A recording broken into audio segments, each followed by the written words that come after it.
Welcome back to the programme. Now let's turn to India's elections. For the first time, it's thought more women are likely to vote than men, and they may hold the key to the result.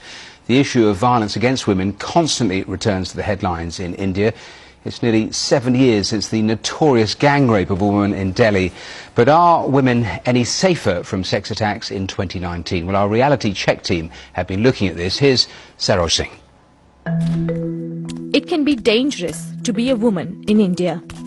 The brutal gang rape and subsequent death of a female student in Delhi in 2012 put the global spotlight on the problem of gender-based violence in the country. Years later, the topic is also an emotive issue in the Indian general election campaign. The opposition Congress party says that India is not able to protect its women. But the BJP government, which took power in 2014, says it's enacted tough laws to combat violence against women. So, are women in India any safer? Violence against women can take many different forms, and a lack of data can make it difficult to track changes over time. Looking at just one aspect of violence against women, rape, helps illustrate this problem. Indian government figures show that the number of rape cases being reported to the police has been increasing. Greater awareness may be behind this. There is also evidence that having more female police officers has had an effect. And in 2013, the legal definition of rape was extended to include sexual acts involving any part of the body. But the rise in cases being reported doesn't tell the whole story. Under Indian law, it is not considered rape if a husband has sex with his wife against her will, unless she's under 16 years of age. This means that a large number of rapes are not included in the official figures to begin with. Of those women who have experienced sexual violence by someone other than their husband, it's estimated that the vast majority do not report the crime to the police either. But even when sexual violence is being reported, do women in India stand any better chance of getting justice? Government figures show that around a quarter of rape cases resulted in convictions during the Congress-led government from 2009 to 2014. Under the first 3 years of the current BJP government, there has not been a significant change. This conviction rate is only for those cases that reached a conclusion, with one study suggesting that only 12 to 20% of rape trials between 2005 and 2016 have been completed. Cases can take a very long time to come to trial. So last year, the government said it was setting up more than 1,000 fast-track courts to deal with the backlog of rape cases. Even so, it is clear that women in India still face significant obstacles not only to reporting rape crimes, but also to seeing justice done. Well, Saroj joins me live now from Delhi. So that is the backdrop. Is women's safety being seen as a potential issue then in this election?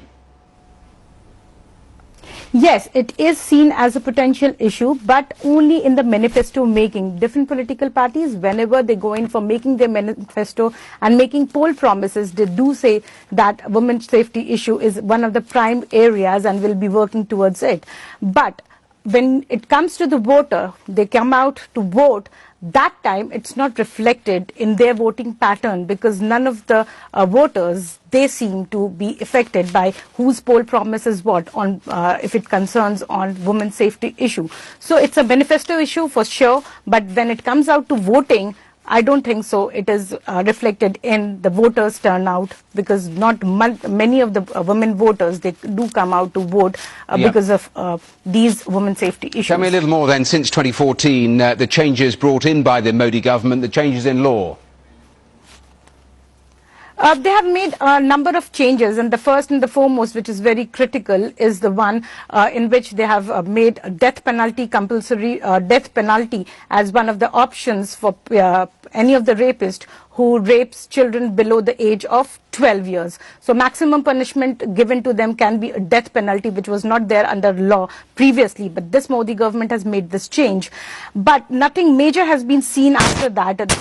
Almost 6 to 8 months have passed, and we haven't seen any such convictions till date on those lines. Because first, any of the cases in which you see rapes below of children below 12 years, when they go to court for the local courts, they first get the punishment in local courts, then it goes to the High Court, and then it goes to the Supreme Court.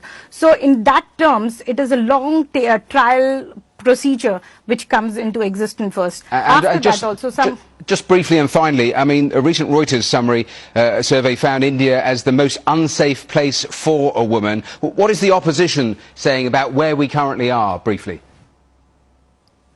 The opposition is currently blaming the present government that we are not very safe because of that recent survey also showed so. But the government is contradicting on the opposition's claim. They are saying that we have done enough of it. Number of police stations have increased. Women police officers are there to undertake those cases also. And women police officials are recruited in the police stations where they can go and tell what are the problems they are facing, and they are more trained than the previous one. But opposition is saying that no, it will be a safety issue. Women's safety issue is still a political issue, and those people who are going out to vote, they should think over it. Which government is giving them better options on women's security, and this should be a most important political agenda in this coming elections. All right, Saroj Singh, thank you so much for taking us through all of that. Thank you.